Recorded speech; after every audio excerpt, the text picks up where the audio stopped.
are here. We are live. It is Thursday at noon Central. Thank you so much for being here. We are here for another Wedding Film School live show where we are reviewing your films. And we're also talking about some new things in the industry. And today I am joined by my co-host, Jay. Jay, what's up? Jay's down here. Things are so good and so amazing that I couldn't be so good happier. And so amazing. Yeah. You really can't beat that, right? Yeah, I got new kid right here. Yeah, I don't know. It just looked choppy, and I don't know why. Error. YouTube is not receiving enough video. Open widget. We will fix it. Yeah, you guys just Probably. keep enjoying our live stream, and we will fix it. But well, yeah. if you can hear us while Jay works on that, I can explain a little bit of what we do and how we do things here. A couple things. One, we recently changed things up a few different times. So now one of the things that we want to always have as part of this experience is chatting some industry news. What's new in the industry? New gear, new things that are changing. Last time we talked about Google Drive, and they are getting rid of unlimited storage and how that's impacting the industry. Today, as you saw, we want to talk about the Tascam DR-10L Pro, which just released with 32-bit float recording. Kind of the upgrade from the legendary. It's kind of the thing that DR-10L. everybody wanted. So we'll talk about that. Because my question to you and to all the listeners and everyone out there is 32-bit float even have a point when it comes to wedding filmmaking? Do we need it? Do we need it?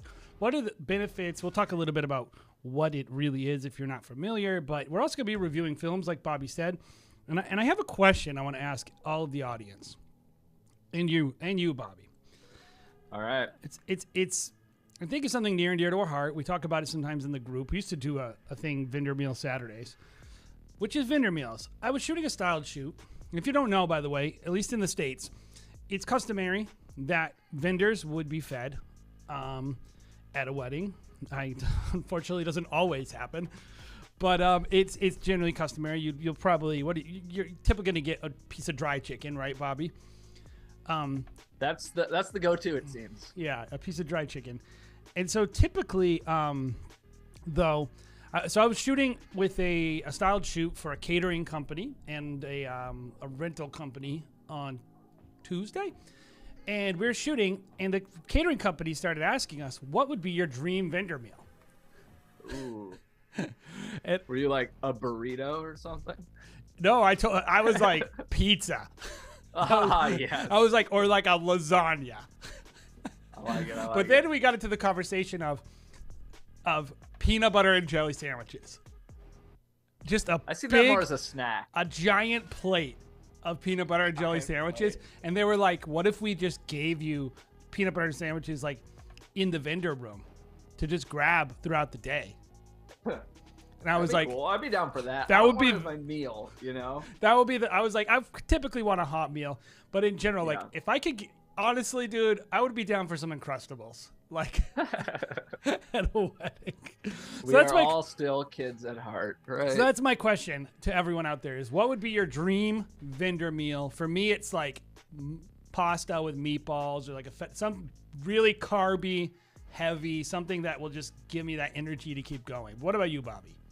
So you know what? It's funny that you asked this because, and I swear, guys, this was not planned at all, but I told somebody that I had what I think was one of my best vendor meals at the last wedding I shot. Okay. So I actually second shot for Eugene Drake. You guys have seen his films on here. We the Drakes. They are awesome. And he happened to be in my neck of the woods. So I second shot with him, and you got to, this was like you ordered in advance. It was this was a restaurant, and they did it right. It wasn't just the normal catering. And so I had one of those last week. It was nice. Yeah. I got a chimichurri steak, or it was like a steak with chimichurri on it, and then these like smashed fingerling potatoes. And that would be like, man, that thing gave me life. That would be like my go-to, like a solid piece of meat, but it's like interesting, right, in some way. And then some kind of potatoes. Oh, the pizza they gave us was a prosciutto and fig pizza, by the way. Like they went and got us all. I'm pizza. not really a cheese guy, so oh man, outside of the standard pizza, I think it didn't really have any. Losing me, but I don't think it had any in. cheese. I think it was just like. Then I'm super in. Yeah, it was great. So that's what it is. So, Bobby, who's our first film today that we got? First film. So we're gonna do a film, and then we'll talk about the DR-10L Pro, which is a big piece of news. I think we lost a lot of people who were watching when we were buffering, possibly due to I've heard YouTube kicking people off on live streams lately. So I don't know. This is from Photo House Films. This is John Adabo, which I might have mispronounced. And let's see, gloomy day, but so many awesome elements. Couple wanted a dramatic, elegant highlight, and the venue was the perfect fit for this. And highlight, long form, and a 1-minute trailer. So I don't know if we're watching the highlight or the trailer, but we will dive into that. And so I guess keeping in mind, Jay, that the couple specifically wanted a dramatic, elegant highlight. You know, it's interesting. People, they use these language like so flexibly. And we were bidding on a job that Ray Roman had wasn't able to do, and so Ray's like, nice enough to be willing to share leads and good dude, but this couple really wanted like Ray Roman, right? And they wanted this portfolio, and they were like, we want dramatic, and I was like, we can shoot that, and they're like, no, you don't have it in the portfolio, like people just have this idea in their minds. So I guess, should we evaluate it based on did he hit the mark too? Dramatic? I mean, I agree. I think it's a very loose term. I think it can manifest in a lot of different ways, and what it means to me might be different than what it means to you. Let's see. But sure, I mean, we'll keep it in mind. We'll see. Like, the normal, is it a good film? Does it look great? Does it sound great? But also, do we think this is moody, dramatic, epic, like what they had asked for? Love it. Here we go.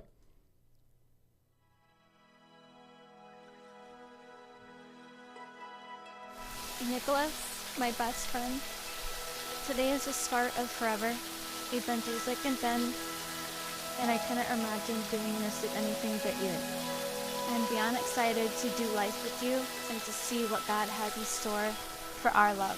Let's do this. I love you forever and always. There were countless So nights where we dramatic. talked about our future and where we would be years down the line. What a journey it's been, and what an amazing miracle God has unfolded before our eyes. It's clear that God has moved in us, through us, and I want to vow to you that I will always keep God before us.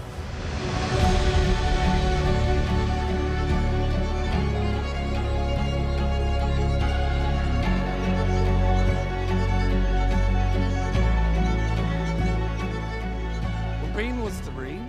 If I was anywhere near her, she would climb the stairs, turn around, and jump. With no fear. She was absolutely fearless.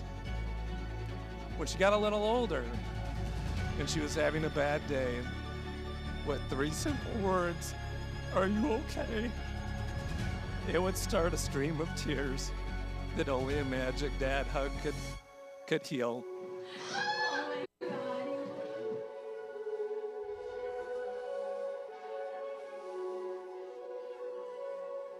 Okay, Bobby. We got, let's see. We're gonna skip around. Yeah, we're about a minute in. I'm glad we got that little turn right there. Yeah. Because that's where I think it became dramatic. Let's see. This part looks like it's going to become like more fun. We'll see this. And then we'll jump in. Buffering. Burp, burp, burp, burp, burp. I am a robot. Hey guys, is stream solid again for you? Joke.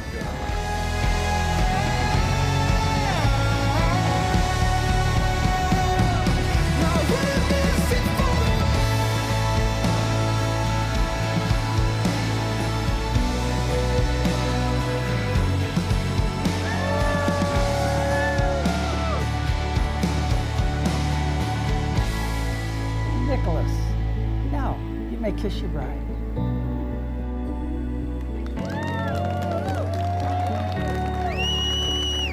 Ow! That hurt me so bad. That whistle. All All right, let's get this party It's a cool started. venue. Yeah, it's Yeah, beautiful. let's see what the party's like. It kind of reminds you of that place we did the BTS for. Yeah, I thought it was that the first time I saw it. I was like, it's what I think it is, but it's not. Party. No. Give me a wine. I was just gonna say, here we go.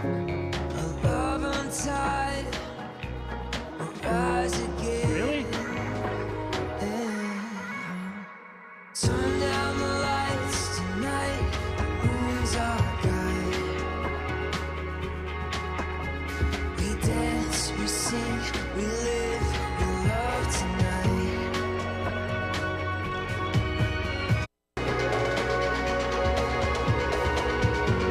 Okay, last thing I want to check, Bobby, here is how the film closes. So let's see how the film closes out. That's kind of it. This is it. We'll just watch it. All right. Okay, so I think a lot to say here about this one. But Bobby, there is a lot of good. So why don't you talk a little bit about what you liked about the film? We'll play it in the background. Yeah, this is an interesting one for me, I think, because I feel like there's a lot to love about it, but then a lot that I would do differently too. So I think the first thing that stands out to me, Jay, is I think there's some really good shooting. Like, there wasn't a whole, I mean, there's shots here and there that I'm like, oh, I don't know, they're not as good as some of the other ones or whatever. But I mean, I would say that for some of my films too. I think that's the way it is somehow, or sometimes. And I think there was a lot in here that just was really good. Like, it was shot really solid. Yeah, I think the venue was super cool. I think that there are points of this film that, in my opinion, definitely did, lean into, or try to lean into at least, and execute decently well on that, like being dramatic and being elegant. I think that I think you captured the day well, and I think that I'm sure that this is something that the couple loves. I love the color in this film. I think it looks really consistent. The only negative I'd say, sometimes I can tell you're bouncing between two cameras and it's a little off slightly, but both of them look good. They're just a little too different for me. Yeah.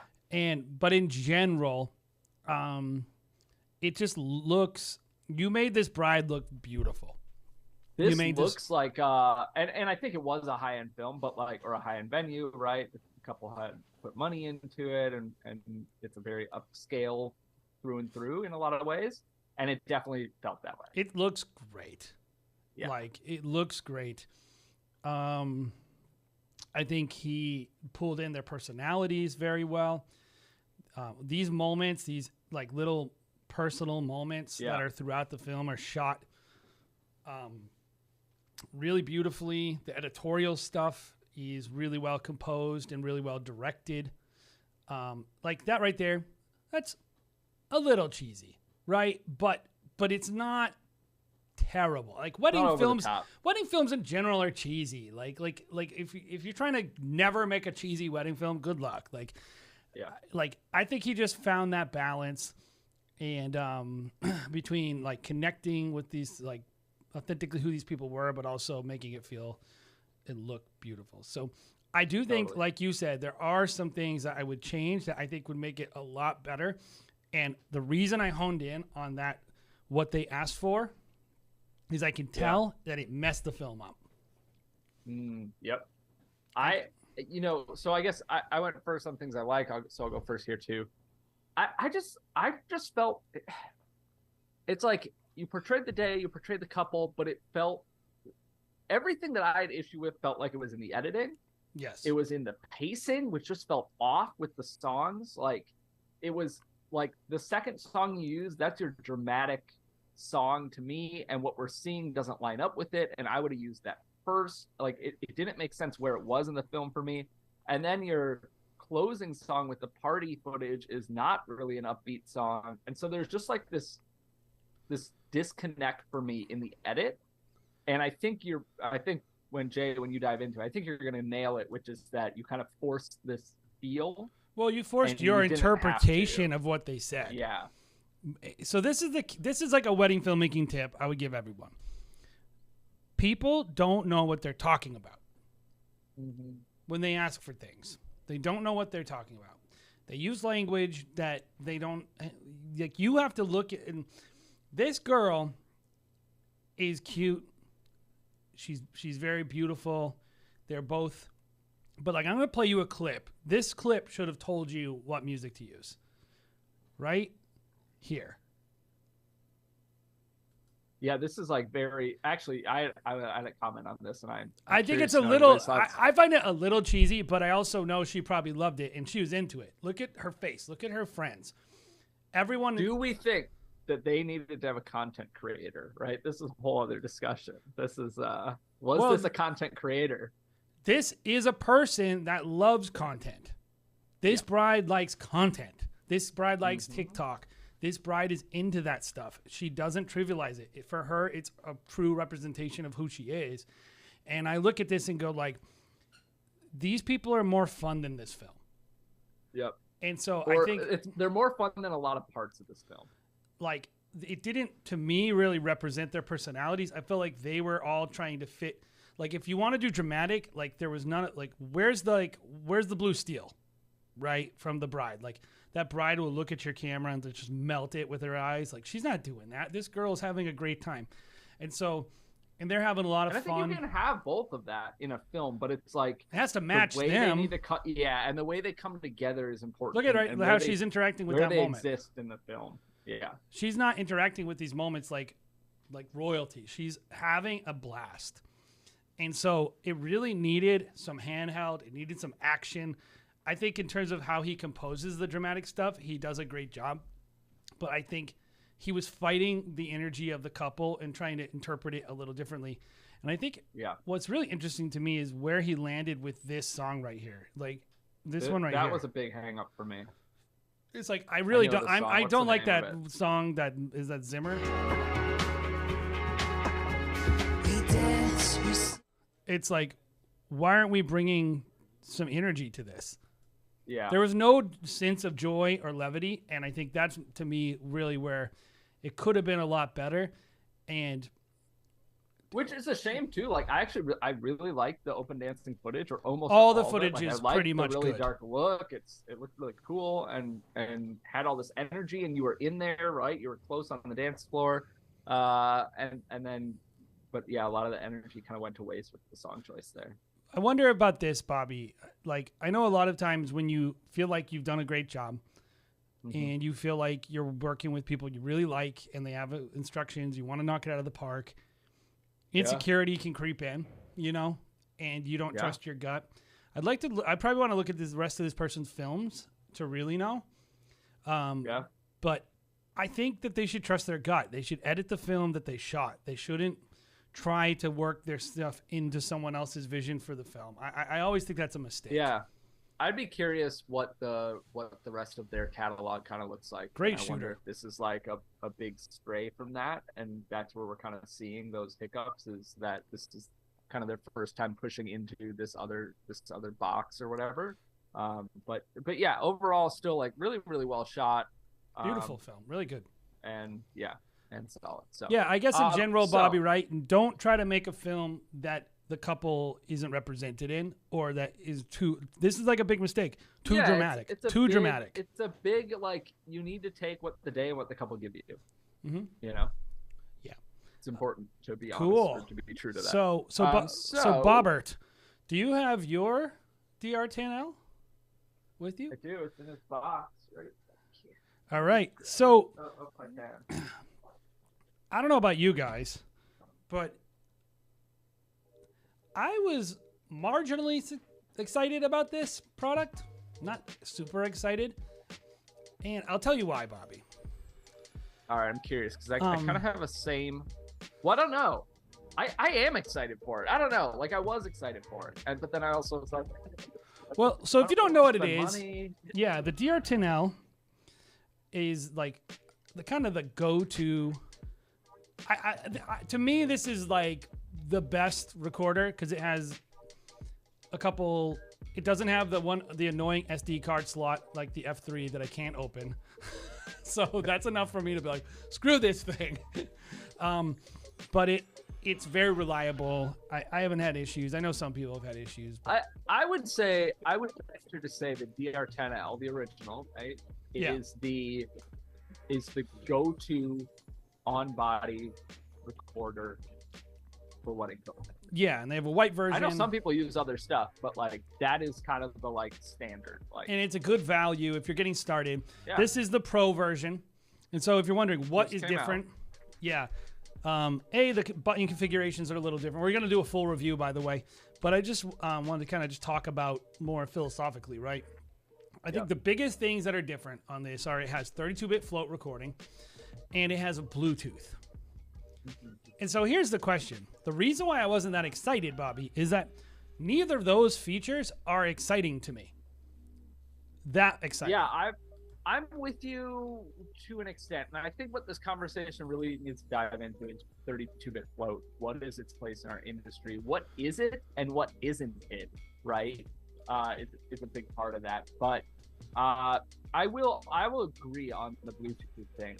It's like I like the idea of it, but in practical, like real world setting, I'm probably just not going to use it. And the reason I'm not going to use it, tap into Bluetooth and monitor my levels or pause and start recording or whatever it can do, is like the DR-10L was so solid for me. I just trusted it. Yes. You know. So like I'm just gonna let it roll, and that's fine with me. I don't need to start it and stop it. I'm with you. So they also gave us an X6, which we're going to be looking at, which is also a 32-bit float. And, you know, I have a Sound Devices Mix Pre 3. Various Zoom products are 32-bit float. Like, in some ways, it's kind of like, why not, right? Yeah. Do 32-bit float? Like, why not? There's no... Yeah, I think there's a certain amount of, like, look, if this current wave of all audio recorders are 32-bit float, I mean, whatever, just, it's not going to hurt you. You know, but for a while it was you had to pay more for that. It was the higher end stuff, and so you know there was this: is it worth it? Is it not? But let's talk about Jay. I feel like I have a very like basic understanding of 32-bit float. You have a much better understanding. So how would you describe it in like a very easily digestible? Basically, it's floating. There's 32 bits where the audio goes, and it's floating instead of fixed on the 0 dB. So you can go up or down, right? In terms of like if something's peaking up, you can make 0 dB start at a different position in the little level. And I just pasted a link if you really want to talk about it. The biggest thing to me about 32-bit float is actually for quiet audio. You can go down, and the noise floor is not as affected. Because how many guys, we've all recorded something, and it's like just a little too quiet, and then you try to turn the level up, and it's like just really that like noise. Room or hiss or whatever. Hiss. Like, so like in its basic form, and this is, I think, the way most people approach the way it's marketed. The way it's marketed is if I go to a wedding and I record audio, and it is either too low, like way too low, or it is too hot. It's super hot. It's what would be clipping in a lot of scenarios. I can get that back. It's not, you know, distorted. I mean, yeah, you can get it back. You can recover it. Yes. Or if you blow out your peaks. So this is the biggest thing. I think a lot of wedding filmmakers, they struggle. They go, I struggle with audio. And what they mean is I record it too quiet or too loud. Like that's what they mean. They don't know how to dial in their decibel meters. The reason why I was like meh is because I find anything that's not being recorded on a system, I don't have that problem. Like I'm not like putting it on people and it's like they're talking and it's just peaking out their audio all the time. Yeah. I think the people who talk quiet, yes we do, Chris. Go ahead. People who speak quietly, it's much more of a thing. So like where you're going to pick up value on this thing and why I am excited and we're going to be testing it is that sound of the bride helping with like lifting the level when things are a little too quiet. When or you're maybe only miking the groom. Yep. Or maybe or like both, I guess, but you could much more like trustworthily, like in a pinch, like throw this thing over a speaker Yep. Yep. So Yeah, yes, I think I'm with you. Like the on-body recorder for me, 32-bit float isn't as important. I've just never. it's just not a run into problem. Issues. Yeah, exactly. It's not solving anything for me. It's not bad, right? And I love the DR-10L, and I'm gonna love the DR-10L Pro, and like the DR-10L, you could dual record. You could have a lower decibel recording. I'm gonna learn everybody something about this and 32-bit float in general. So any audio device you have, you're gonna have the, the bit rate and the file, but there's also crap that you have to go through to write the file, and that's microphone preamps. And so microphone preamps microphones and mic preamps can peak out before the recorder, and people don't realize that. So what is the thing you've always heard about 32-bit float? Can't peak it out. That you can't peak it, yeah. Oh, it's impossible. You can't peak it out. It's like, so every time I get one of these 32-bit float recorders, the very first thing I do is try to peak it out. And I always, always break it. I always find a way to do it. And so I just always encourage people, like, any marketing stuff like that, take it with a grain of salt. You should still follow best practices when it comes to how you're recording. Try to record it correctly whenever you're doing this stuff, because it will help, especially with the way most of us are peaking out, which is just little parts. Like, we've all recorded something too hot, right, Bobby? And it's just like little parts here and there. Once to me, I think, only. Yeah. But you're not recording like the entire thing, like, like, so it will help most wedding filmmakers. I really do think that, but just don't think that you can literally jack it up on 10, throw it over there, walk away, not pay attention to the input levels. Like, just don't think of it that way. And I think you'll be good. And I think that's the issue I mainly have with it. It's a little bit of a, they're trying to dumb it down to market it, and I get that, right? Like, yes, that's all they're doing. Especially it's for just wedding marketing. filmmakers, you want to just, because we're so dumb. Yeah, I mean, we're dumb. So, but I think there is like some value in that too. Like, I got the Zoom F3, which has 32-bit float, and I've had the Tascam DR-40 forever, and I love it. I rarely have problems. But one thing I do have happen a lot is, I'm not quite sure where my audio levels are actually going to fall. And,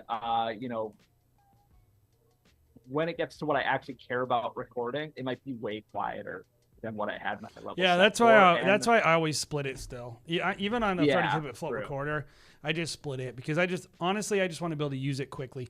I will say this, like, all my favorite recorders are 32-bit float. So it sounds like I'm a hater. I'm not a hater. I like, no. It's a great technology. I mean, even in recording studios, like, they've been debating this for years. Is it valuable?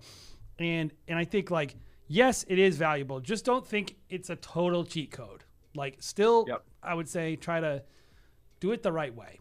And I think you'll be good. But, yeah. You're not just like set it and forget it. But I want to show you one more thing about this. So this is the app, everybody, and this is this. And look, you could trigger it remotely, which is interesting, and you can lock it remotely, which is also interesting. Now, here's my question about this Bluetooth. What's the range? Will it reconnect? Like, what happens if it disconnects? Like, who knows? This is what we're going to be testing on Saturday. Is like, that's the other reason with weddings. I'm like, yeah, if you're just recording a bunch of people sitting around a studio in that environment, it would be great to have the Bluetooth. But I think at weddings, when the groom's like, I'm going to mic me up. Oh, I'm going to go inside 3 miles away and get a high noon. It's like disconnect, stops recording. Like, I'm probably still going to just do the exact same thing I've always done, which is going to go like this. Put it on him, start it recording an hour early, walk away. Yeah. Like the Fitzgerald Films has a great point, and he's like, yeah, I like the Bluetooth, but I just bought another DR-10L from somebody who upgraded to these. And I might be kind of with you on that. That's the thing, man. It's like DR-10L and buy a couple of those. And I am fully going to use the Pro too. Like, don't get me wrong, but like, man, it's interesting because it's one of those things where we're saying, like, I already fixed it. Like, I don't have a problem with my audio peaking out. I don't think it's that challenging to do it correctly. But future generations of people are going to be like, ugh, these people used to use 24-bit recorders. Ugh. So I think that's kind of where we're headed. So pretty excited to review this thing. And that's just a fun part of our industry. All the crap we get to buy and play with. So, anyway, who's our next filmmaker? Let's go some hyperspeed stuff. Let's go. Ooh, also Grant saying Adam Grumbo says the mic sounds better. That is the preamps are much better. That was the thing I'm also looking forward to actually. And on the X6, they redid the preamps, which is really nice. Preamp quality is actually, if you're going to recording studios, there's the thing they're spending money on is mic preamps. Yep. I know that was a big thing that used to separate like some of the recorders. To, like, that's what makes the mix pre amazing. 4 or whatever it was. The mix pre, the sound devices preamps are so good. So anyway, all right, we are gonna cruise now. We have to kick it into hyperspeed. Hyperspeed. Let's go. Up next, we have Steve Esparza from Yugen Films. He said they used 2 Sony A7S IIIs handheld all day, except for ceremony angles and speeches. Aperture 60X, you gotta love that. The F6. And they use time code. Time code, people. Not super relevant, but people love. If you're a time code bro, you're gonna tell everyone you're a time code bro. Oh yeah, why aren't you use this tentacle? That's like the wedding equivalent of what are some other things like people who are like vegan or like CrossFit, right? They've always kind of had those like a photographer. Like, you always talk about it, yeah. People are like, yeah. Oh, I always like yeah. I mean, it's so much. Is that a Hasselblad? Oh, it's so much harder, but it's so worth it. It really limits the amount of photos I take. It really forces me to focus on. All right. Here we go. Time code, bro. We joke. No, I mean we're honestly, here for laughs. The more you could do that streamlines your post, the better. So. Here we go.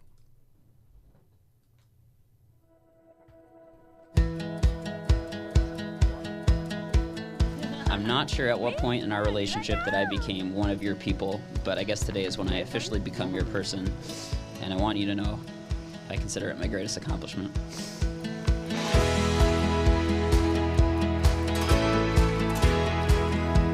I'm proud to say that over 8 years later, very few days have passed that I have failed to make you laugh or at least crack a smile. And it's still my absolute favorite view in the whole world. Now you're finally home. You're here. So, I know some people don't like it when I pause it, but I don't care. This to me, our show, our rules. This to me, Bobby, is the perfect song for these people. When I watched it, because this is a normal song for a normal wedding, and it's focusing on their humanity. It's focusing on it. It just it feels like something they might listen to. I feel that it just feels it's like an approachable song. They seem like a sweet couple. It's not forcing. I'm telling you guys, that isn't them. We're gonna end up doing another 190 weddings this year, and we do a whole range of things, right? As a company, one of my biggest rules for the company is if it can't be music that the couple doesn't look like they belong in. And the average wedding couple we're shooting is not. They're just like real people. Real people. They don't look like they live Everyday in some people. chalet in France. Yeah. So I think like this is what I'm talking about. Is like, is this as cool of a song as that epic Hans Zimmer song? No. If he picked that other song, which I think is a better song objectively, this film would be worse. But I'm watching this film going, this is the way this film should be transpiring. So I'm going to skip ahead a little bit. You just get at a wedding and you hear the music and you just go, this fits. Yes. Like it's a gut, whatever. Yeah, this feels good. So I like the intro a lot. Feels good. So let's move forward to. Do you want to see some ceremony stuff? Oh, especially. Okay, I never want to see this ceremony. I feel bad saying that, but it's always like. Well, I think guys, as we do here, if you are not a member, we only review about 2 minutes of your film, so we're skipping around like this. If you want your full film, okay. Let's see how this transitions. Because I think this is the end. It is my honor to pronounce you husband and wife. Nate, you may kiss your bride. I'll be home to you, home to you.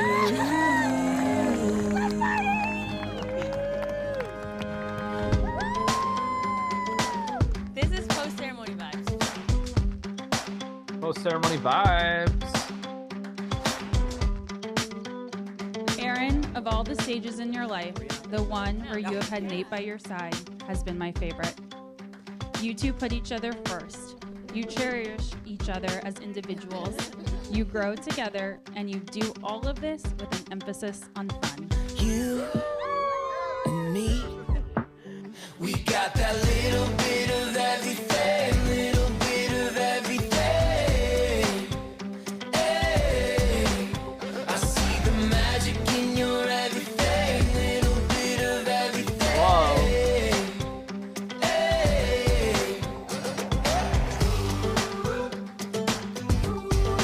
Just want to see the ending. Other day going forward, I will slow assist this week on trying to. Let's see how this comes out.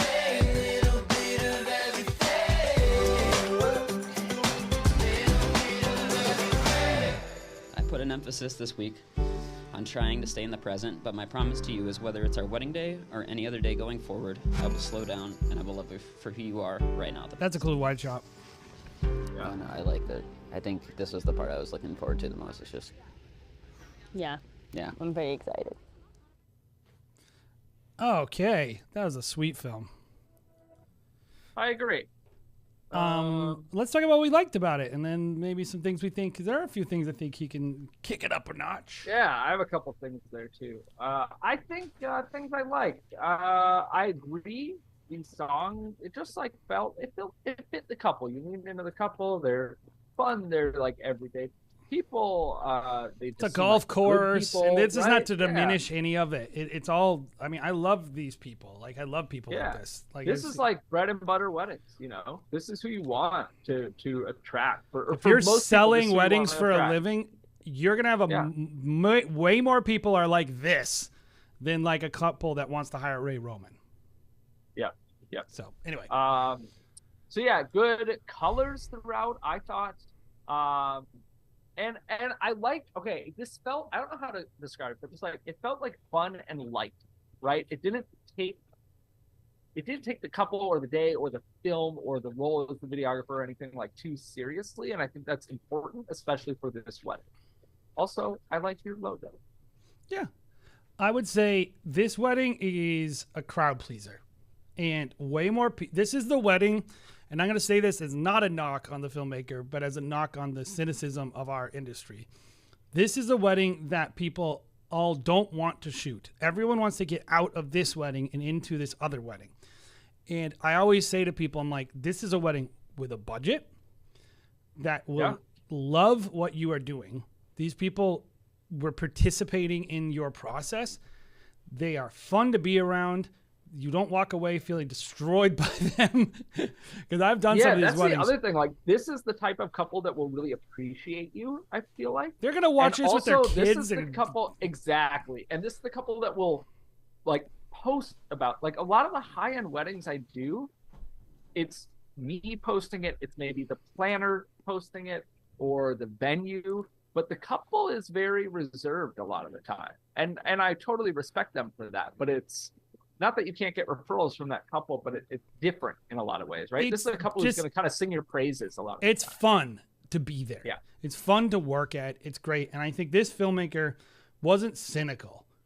They weren't like, this wedding. I really wish I was shooting that wedding. And they didn't just jam it in. They just were like, these people are great. I love these people. They'll love this song. Everything is great. I loved it.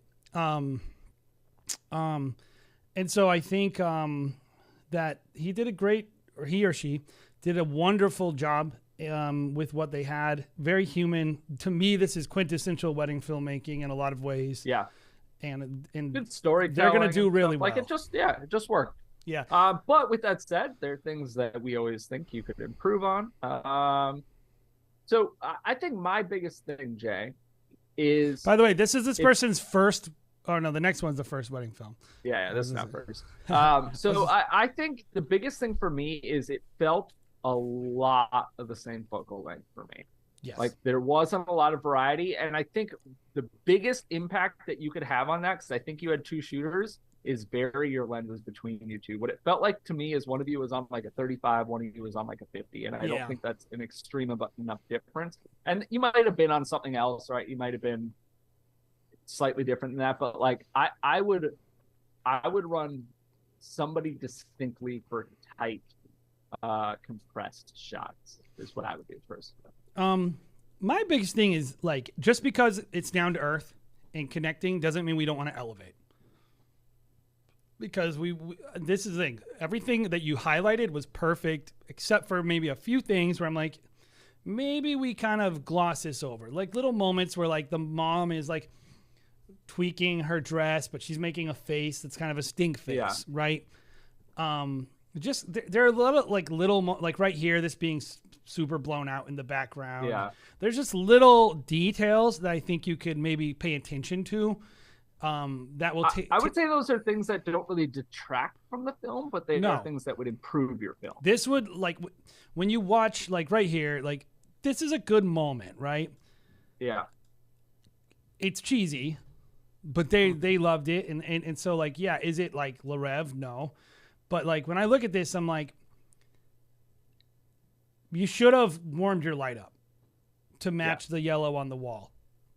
Like, or ask them to turn it off. These are just little things you can do where you're like, these coffee makers in the background. Like, how can you highlight this stuff and this, like, but also find a way to elevate it? And I think just kind of being a little more attention to detail about the faces people are making, the directions that you're shooting, little things like that. These are not things that the couple would care about, but maybe a planner might care about. And then the other little thing was just, I could have handled a little more. Like, the big thing I see with the higher end filmmakers is they do a sick job shooting wide establishing shots.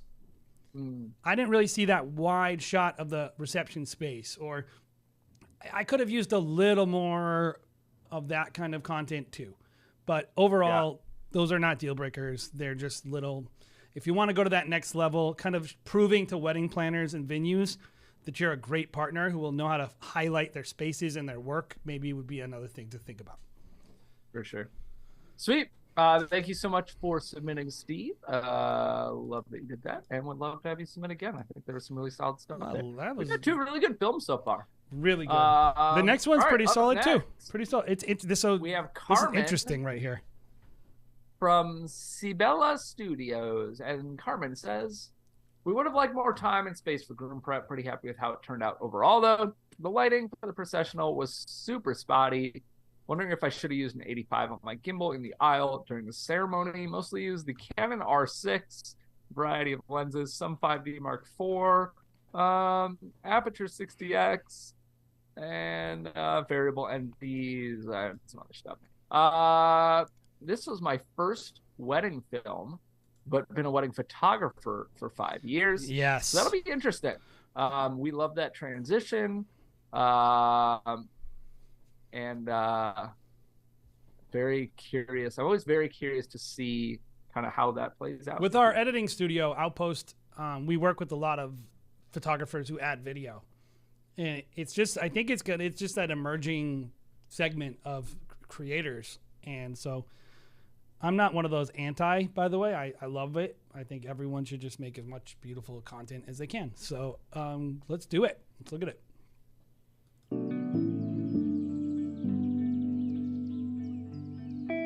That's a cool location. Yeah, on really that little island.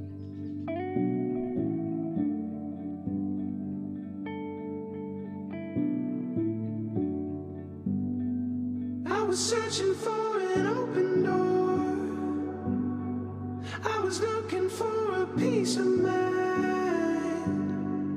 It's a feeling that. Who is this band? I've never heard of them. Never heard of this I love this song. I'm gonna add it to my playlist. I think. I'm really excited to use this. I'm gonna be the first person to use this. I'll be the third after you two. Also, completely off topic, Jay. Yeah. Unrelated to anything. Chris Truitt. Yeah. Wanted us to know that he was indeed searching for an open door. Just unrelated, but just like, you know. I was searching for an open door. Yeah. To make that joke. Yeah. Exactly. So. I think we all landed it. All right, let's push it a little bit past the intro, but some good stuff in there. Let's spend a little more time on the ceremony. because I think this is going to be where that would be an interesting one, yeah, for a photographer. Where a wedding It's photographer very different. moved into video is going to struggle the most, I think. So you can make it out. So you can make it out. Right there, you could tell they're like, "We stand, right? We stand, right?" It's like, "No, you're the filmmaker now. You have to kneel." Yeah, you're on the ground. You're not the photographer. You're not in the driver's seat here.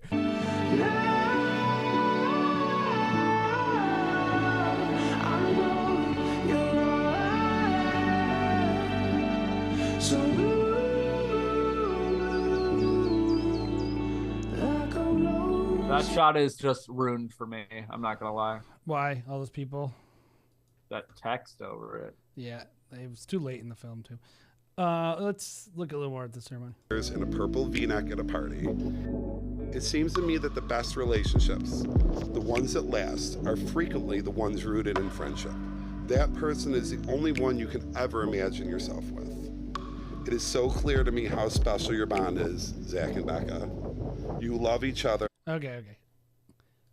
No offense. Don't care what that guy says. Guys, Moving on. by the power Moving invested on. in me by We the already saw Universal that. Church, I now pronounce you husband and wife. Zach, you may kiss your bride. We were standing in the freezing rain.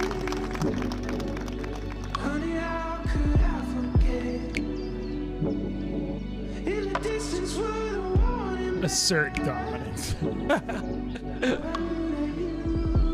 All right, should we see if we get any energy? Yeah, let's see if we get out of this open door.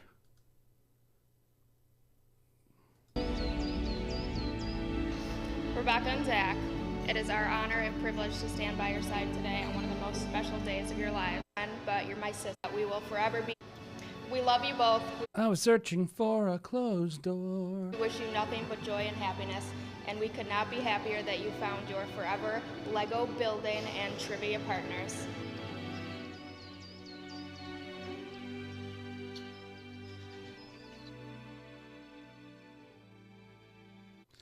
All right. So I'm going to play in the background while we talk because I think we missed a little context, but I think I can kind of. There were some shots that I liked throughout this film, and their handheld motion was not terrible, but not great, but not terrible. It could have been way worse.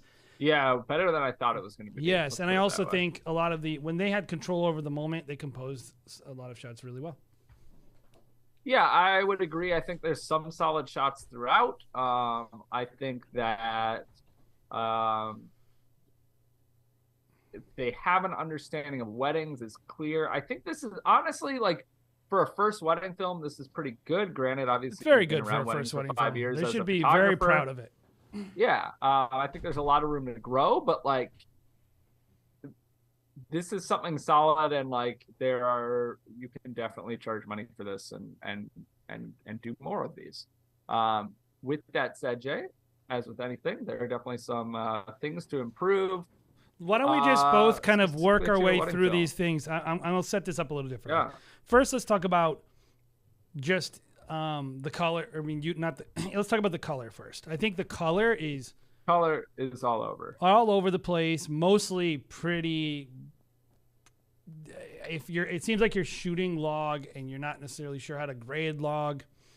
And you're shooting 3 different cameras or 4 or whatever amount of, like, they all seem different. Like that's like D-Log the right ceremony. there, or D-Cinelite or whatever, or D-Cinelike, and it's not graded correctly. There's not enough Yeah, saturation. I think you're jumping into like this like, you know, you probably talk to somebody, right, who's like, oh, you have to shoot log. And it's like, well, if you don't know what you're doing. You should focus on it looking good in camera, really, truly. Yeah. So I think that's one thing. The color needs to be Love that consistent. silhouette that we just saw. It needs to be more consistent, but it also needs to be more cinematic looking and just better in general. I think color's a big one for me. What about storytelling in terms of how? There wasn't that much. It was like structured fine, I would say. I don't really know how much there was to work with, kind of, right? And I think that's the biggest thing that's going to be that more like theoretical conversation that's really always hard to pinpoint. that's going to be really difficult for a photographer, right? Not that they aren't capable of it, but it's very different from photography. Photography is all, not that you aren't capturing the story, but it's very visual. It's very standalone in a lot of aspects. And so let's talk about this guy, because this guy's the elephant in the room. This officiant is the main character in this film. Yeah. Too much talking. The shots are composed with too much of him. Like, this groom is disappearing next to this guy. He's a big dude, a lot of it. But it's like, I would have been watching this going like, I can't feature him that much. He might be important to them, but it's just like taking away from the film. He's talking so much. Yeah, I think and showing it a lot, and I think part of that might be that you just didn't shoot a whole lot. Yes, from a storytelling, you might have found that later in the edit. You know, from a storytelling standpoint, you need to be careful what you let be the main character of your story. If it's anything other than the couple or their family and friends, like officiants, like so many times I see this, I'll tell people on my team, like, don't put that person. That's just a justice of the peace. They don't even know that person. Yeah. Like maybe a few lines. They're there to facilitate the film. But I'm not really that interested in all their personal thoughts. Like, I met you guys and you said this and they said that. Yeah. It's like, we had a meeting 2 weeks ago and the two times we met, I could tell you were in love. and this might have been a friend or whatever. He could have been a friend. Yeah, it wasn't very personal, and as such, like, it shouldn't play such a huge role. No. So but it feels like the natural narrative structure. That's the thing that people fall into. It's like inexperienced people will be like, well, he talked the most. Yeah. It's like you got. The only other thing for me, Jay, that I would bring up is like, I do agree that I think the motion was better than I was expecting, right? Just both handheld and gimbal. That groom is totally out of focus, by the way, in that shot. Very fixed. But I would say I would really like to see this photographer do a wedding without that motion. I think that would allow them. I always say, I really like seeing people focus on kind of the building blocks of storytelling and composition and lighting and stuff like that first. And I have nothing against gimbals and drones and whatever. I use them. I recommend using them when you're using them intentionally. And I think a lot of people early on aren't using it so intentionally. And I think this photographer could be well served by really focusing on like a monopod setup and just like figuring out what looks good, what to capture, how to tell a story visually and with the audio and stuff. So and really not get hung up on all these movements, because some of them didn't pan out, I would say not enough B-roll. He wouldn't have had to use those shots, so I wasn't so bothered by it. I was more like, you just got to shoot more, and then you'll have more options. The biggest thing that I didn't like about this is when the way they would compose like these shots, like a lot of, they just were too hard angled. Like, I want to see the side of the groom's face and the officiant and the bride. Yeah. I don't like that I'm seeing his back and this random guy, and I'm not seeing the bride's dress. You have to compose it. How much room was there on that island, though? That's a hard cutoff. I couldn't remember. There's tons right there. Oh, yeah, you got tons of room. I wanted to say one more thing. None of your text and or fonts or whatever are doing you any favors. Yeah, where they are, what they look like, take them out. This shot right here composed totally wrong. Like, their lead room is the total wrong direction. So when you're doing cinema, you have to. Yeah, we did, but I'm happy to answer questions about the DR-10. Yeah, if you've got questions about it, drop them in chat. We did talk about it. If you're watching this film review, you need backwards. There's in a cinema, there's a thing called lead room, which is the way you compose the couple tells what direction they're looking. By having all this negative space over here, like horror movie directors do this, where like they want you to look over there because they want you to see like the ghost that's gonna come behind his corner and like sneak up on him. You don't want that. You want them to be in the left of the frame and the negative space to be in the right of the frame to represent they're looking at this person speaking, or in the middle, but not that way. And also, when people are sitting at an angle, you can't shoot as wide open. You can't have the groom out of focus. Check that stuff. So those are little things that I think a photographer doesn't really have to deal with. They can just take 2 photos or keep taking photos. They don't have to walk away. So just thinking through like this is an angle you're going to try to what you're trying to show in a multicam edit, I think is one of the first things I would focus on for you, is just trying to nail these speeches, nail these ceremonies. I think your creative stuff is probably good enough, Bobby. Yeah, I mean, there's room for improvement for sure, but like again, it's focusing on those building blocks and kind of working your way up. So I agree. Good job. All right, moving on. It is really good, by the way. I want to be clear about that. This is great for a first film. Yeah, for a first film, it's very good. All right, we've got Mason Bentley from Mason Bentley Videography, and I have a feeling this is somebody earlier in their career, just because they don't have a website. All right, Canon R7 and a Canon RP, both with 50 millimeters, so we'll probably talk about that. Ceremony was supposed to be out in the open, but moved under a pavilion because of rain potential. Extremely humid day. Didn't want to do many pose shots. Welcome to wedding filmmaking. Yeah. You know that I think that's all that film I just posted on Huxley Films Instagram. We did this film, and I think I talked about it last week. Just for it kind of exploded, right? We have like 110,000 plays and like 9,000 likes and all these inquiries, and I literally had 4 minutes with the couple. The whole and this couple. Yeah, you were talking about that. Yeah, they were like, we don't want video. They don't want it at all. After I delivered that, they were like, we should have bought video. So I get it. It's how it goes. So which one are we on? Mason. Here we go. What do you say? This is like early in his career? Or that's just my guess. Okay. And that's just based on the website being a Facebook, whatever profile. Pro tip: a website. I'm gonna review that. Don't share a Facebook page with anyone ever. Just get a website. It's not that hard. And if you really want to do it, you can head over to Lumasites, which is a new website company we're starting for wedding filmmakers, and we will be happy to build you a website. And actually, we're going to be doing a giveaway for a free website coming up. So if you're interested in that, stay tuned. You gotta stay tuned. Here we go. This is the exact song I knew was about to come. Ever since our first trip together, I knew you were the one. It isn't easy being the best thing that ever happened to him, but you came into my life at the exact right time. I wasn't looking for love, and yet there you were. I won't mind if I love you till the end. All right, I am wrong. And Mason is in chat, so my apologies, Mason. Like I said, it was an assumption. Yeah, well, I would say, in Mason, share your website or get a website. Yeah. It's essential. You're what keeps me going, and that's why I love you. You have been there for me since the day we met, and I am forever grateful. I love you wholly for all that you are. I'm even amazed at your ability to sleep even though you snore like a freight train. You have stuck by me at my worst and my best, and you never stopped loving me. Okay. We always try to watch the intro. Let's try to. So I'm noticing down here. Mason, you need a website yesterday. This is when you need a website. They're cheap and easy to do. I start website. Or you can do them well. And I build a website before I do social media every time. Yeah.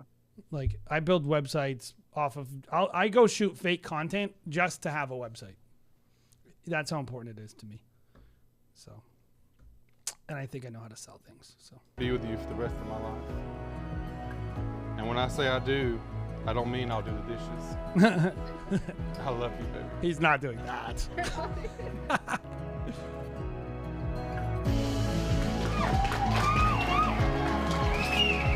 It's back focused. What's your audio source on that, Mason? That's nice. Was it a mic on the groom? I feel like you picked up the bride really well.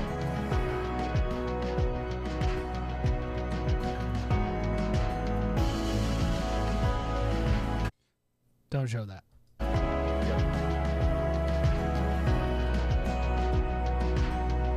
That's a cute moment.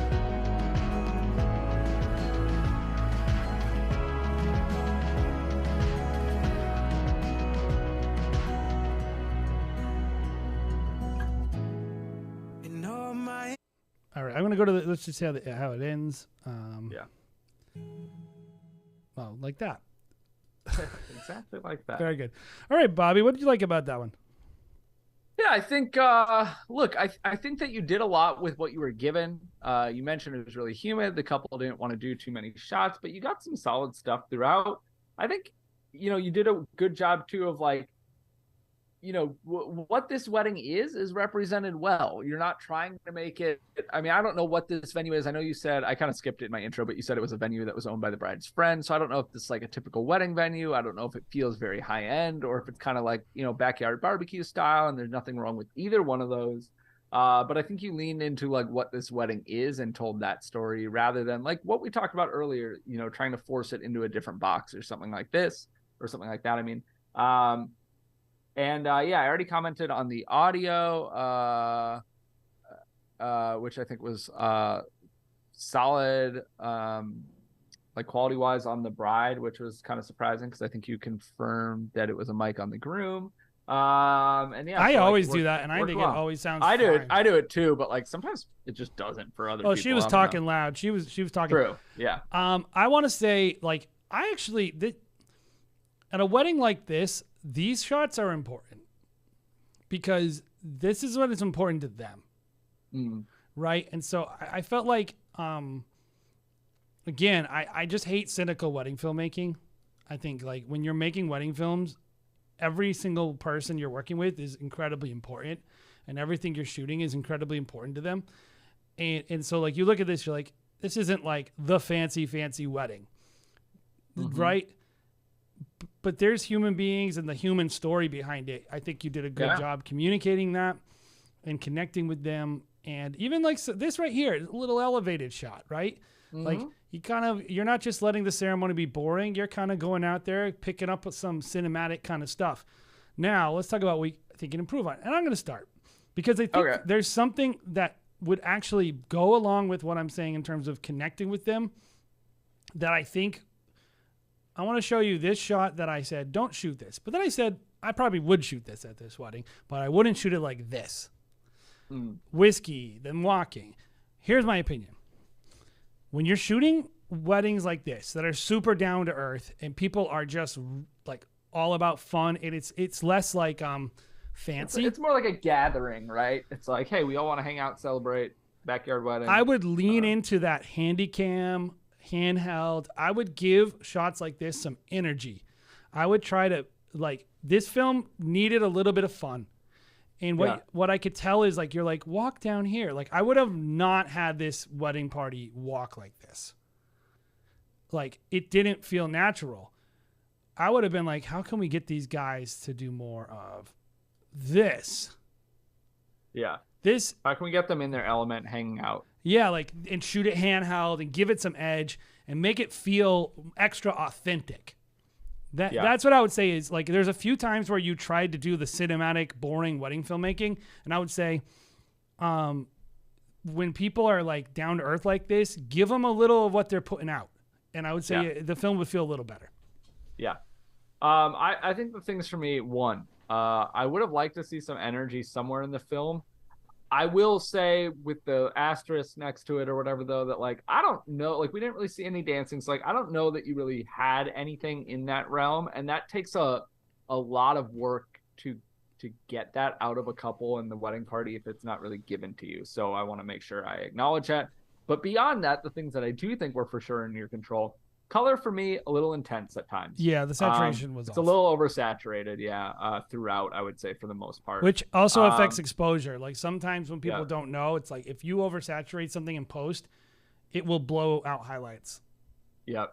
So, but also the highlights were but also that. Yeah. The other big thing for me was, I think just kind of speaking to what Jay was saying of like, you want to show the film in the best light. I like the whiskey pouring. Like I'm totally for that. Fits the couple. I don't like the shots of the barbecue, of the food. I generally avoid shooting food usually, but I think it's just like going back to that thing that we've talked about before where it's like, you always want to elevate the film. You want to make it appear you know, in its best light and nicer than it was, and all this stuff. And shot choice is important in that. And for example, I can't think of any others offhand, but I wouldn't have. I would have included went full on country, Yeah, unless country you really, rock really lean with into my it. edit, and I would have been like having them do cheers. Like these people Yeah. had fun. I would have.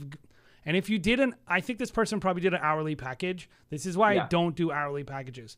Yep, Why I would same. do a whole day, because I And would really want, handicap your film. Yeah, if you have these people getting down and having a great time, that's a big part of their personality that we Yeah. didn't get to see. Let's talk about one more thing, and I want to talk about the dancing shots that we just saw. One, your light is too low And blue. and probably not impacting that shot very much. Except looks for like a panel adding light. blue to the shadows. Yeah, I would get a different light if you have it in your budget. I mean, it sounds like I'm sure there's other gear you could use too, but just add it to the list somewhere. Another light that's going to impact a little more. Get a solid, sturdy light stand that's going to go to 12 feet. I think that would make a big impact. And then being conscious of which direction you're shooting, what your background looks like. I love shooting into the people. But I would have angled it differently to not shoot into that exit sign, unless like sometimes you're in a venue and there's just unavoidable stuff no matter which direction you shoot, and that's just life. I definitely had a couple recent weddings where that's happened for sure. You always got to pick your poison, but you didn't have to shoot with that exit sign. And also, like, legally, you cannot put your light directly in front of a fire exit.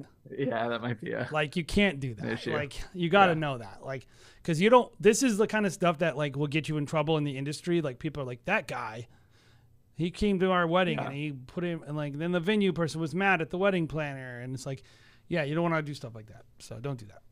Yeah. Cool. Let's do one more, Bobby.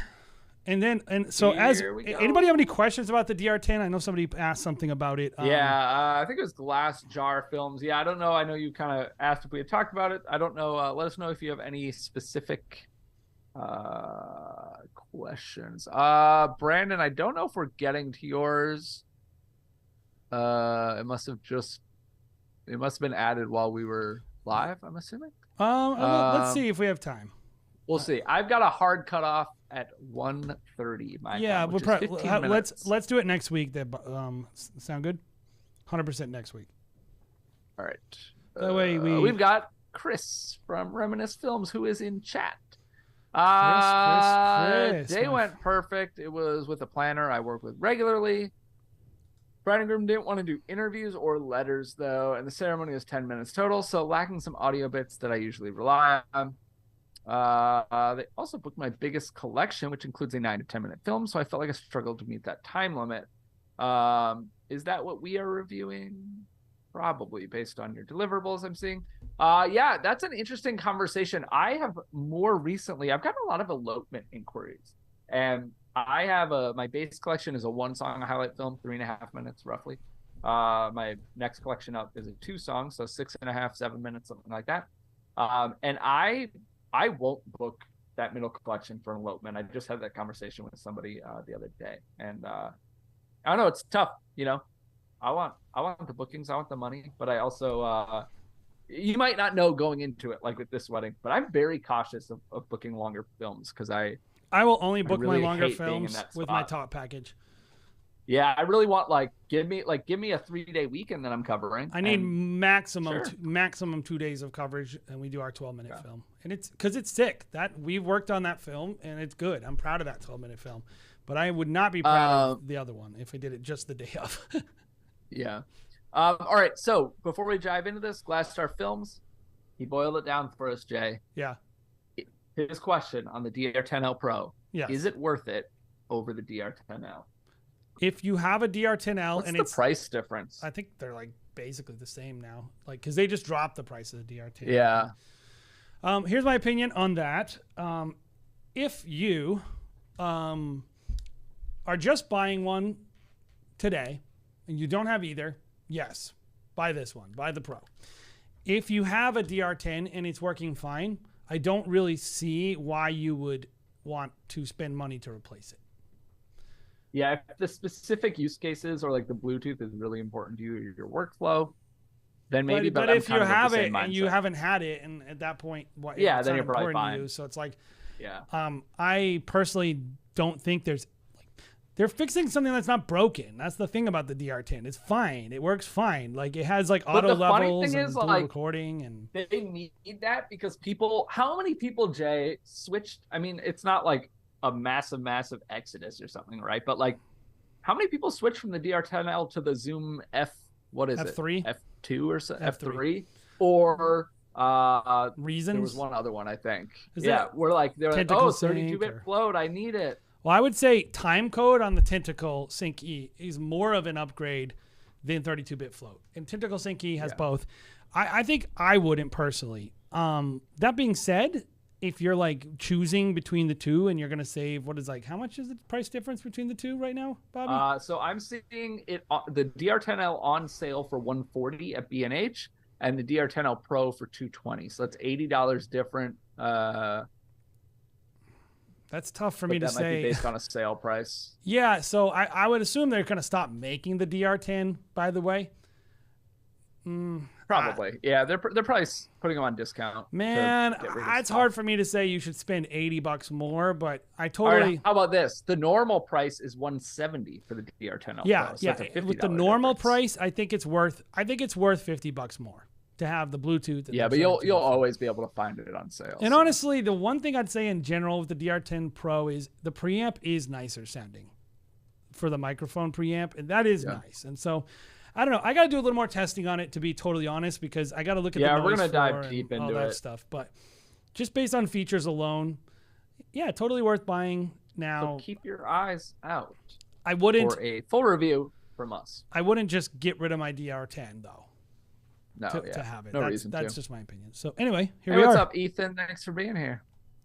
All right, so we are diving into Chris's film, and I already introed it, and here we go. Here we go.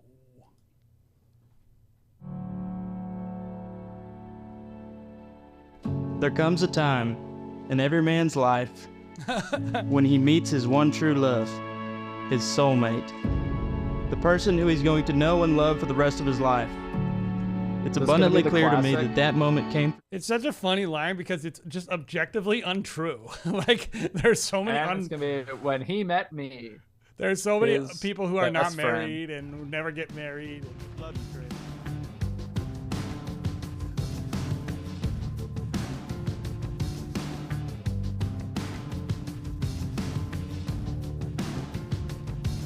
Trying to give this song a little more time because it's kind of weirding me out. So I want to. Oh, how did that go?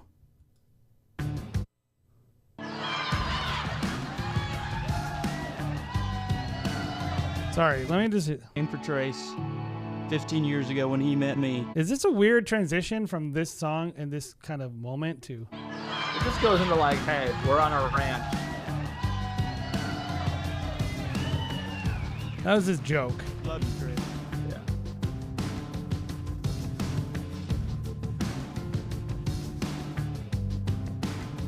All right, we saw this. So let's go for it a little bit. Separate selves. To valuing your union above your own interest. In doing so, you will achieve a sense of peace and love not attainable otherwise. With this joy comes a profound responsibility to each other. As you enter into this marriage, you do so with thought and reverence. You give thanks. I'm going to move forward a little bit.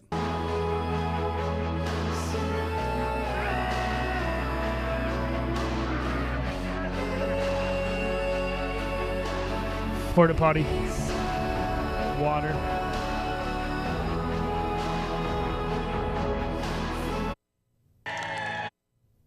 Your Aunt Tony, by the great state of Texas, I now pronounce you husband and wife. You may kiss your bride.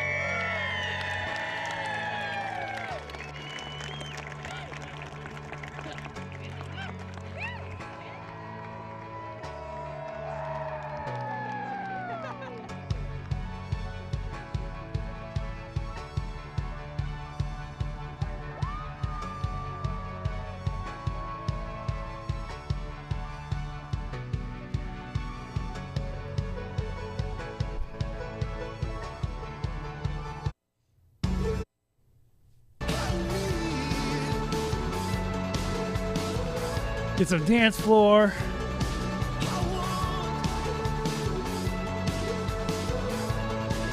Okay, this guy's about to talk. Let's see how we can pull in some Trace content. came to me and asked me, and I said, well, yeah. I said, I have always had a lot of respect for you. I said, I think you're smarter than a tree full of owls. You got a good heart. What a Texas saying. You have a great work ethic. And I think I would be doing my daughter a favor. And I said, I want to tell you. Whoa, how lucky are you to have that freaking sunset behind you? Yeah. Oh my God. That's very nice. Ugh, that's... And he kind of... so Texas, because you'll never get that where I live. I said, when y'all have that It's not first flat enough. big knockdown drag out, do not call me. I think they will be a very good... Okay. I want to see this. Tell me the end. Yeah, I'll show you guys this. White balance.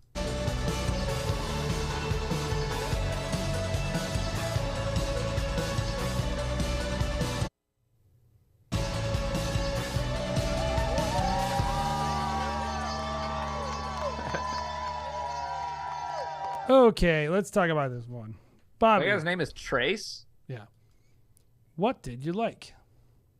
I think that, I mean, we skipped around, but like it felt, look, I get it. It felt like a 9-minute film. It felt like you were definitely stuffing some parts to make it, but I actually think we skipped around a lot. I think it was pretty solid.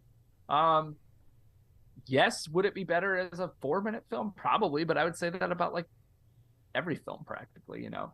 I think you did build a good story. I personally hate this opening joke, not because of anything you did, but because I hear it at like every other wedding. But you know, whatever. I think you had really, really good coverage. I think your reception footage was exceptional. We mentioned that sunset in the back that is just doing you favors after favors. But you had a really good lighting setup. I really liked the wide shot was really, really nice. The wide kept shot using was it. beautiful. Yeah. I liked your open dancing stuff was really solid. Yeah, so just like really solid through and through. A very, again, solid product.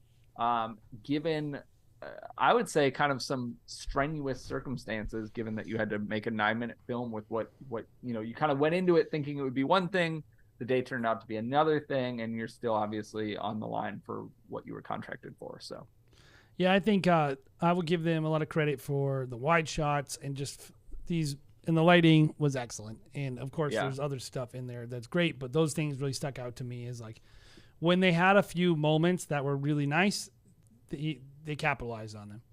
Yeah. So that's important. So in terms of my issues with the film, are the editing and the storytelling. I think everyone talked entirely too much, which I know you have a 9-minute film. Saying like, I'm going for 9 minutes and I gotta fill it. Let me tell you how that's my interpretation. How we do that. So when you make a film like that, the key here is to have enough B-roll and shoot more and cover those things and like slow the song way down, slow the film way down for like sections. It's all about like creating dynamics. And instead it kind of like just like kept going like a normal highlight film, but with a bunch of talking. And I think it would have been a much more effective film if it was structured crazy good intro, slow middle, crazy good outro section, like minute and a 2-minute, and the middle is really chill and slow and chronological, simple storytelling, let people talk, settle down on the people. I think you were kind of taking your best moments and mucking them up with some too much talking. I would reorder some stuff. Like I don't like, I mean, I already said I don't like that opening audio. I would put that thing right before the dance footage. Yeah, exactly. That would be my joke to like kick off the ending. There's something about starting on that I think I'm having an issue with. 100%. But I agree. I think, and I think you kind of you had some song choices too here and there that were confusing, but like some of it was good and some of it could have been used better. Like I think I don't know where it is in the film because we skipped around so much, but you go to this upbeat song and we're just seeing like slow cuts of the wedding party and like family. I think they just didn't shoot enough entirely. Like they didn't shoot enough. And I think that's something like I fall victim to that sometimes where like when I'm doing my longer films and I'm just like, man, I don't have the content to cut as fast as I want to here. So it happens. I get that. But yeah, something to be aware of. But we basically have a rule that we only cut fast for short periods of long films. And then the rest of it we slow, like, and that's the difference. We'll say, like, if you want really this film, this is our 4-minute film. If you want a film, and we just make it really clear, the longer films are about showing more moments in their entirety, letting things play out, slowing down, giving you a sense that you're actually physically in the space, and communicating to couples like what to expect from the edits. Just telling them like, hey, this film is like our other film, but longer. Yeah. It just doesn't work. And I think that really hurt the film, because I would love to see the form. If this was my business, I would cut a 4-minute version of this just for my portfolio. Yeah, I think it's a really solid film, and there's lots of great shots and great content. I think it's just it's a very tough spot to be in to make it a 9-minute film, and that's not really on you totally. Yeah. So like we get that, but yeah, I think really well shot again. Some really cool moments, stuff. Especially some of those dance floor moments, like these shots, like where it's like these just sweeping shots and all this stuff. It was fun. So, cool. Well, guys, on your way out, we would love it if you hit that like button. And you want to do us a big favor? Go watch one more thing that we have posted here on this channel. Keep your eyes out for a DR-10L Pro review. I'm going to do this one too. I'm going to do a little bonus. It's older, but I'm going to do the X6. X6. I was going to say H6. I knew that was wrong. So yeah, we are going to review some of those, tell you about their place in wedding films specifically. And we will be back here next week at 1 p.m. Eastern, 12 Central. Thank you so much for joining. And you can start submitting right now at the site pinned to the top of chat. See you guys next week.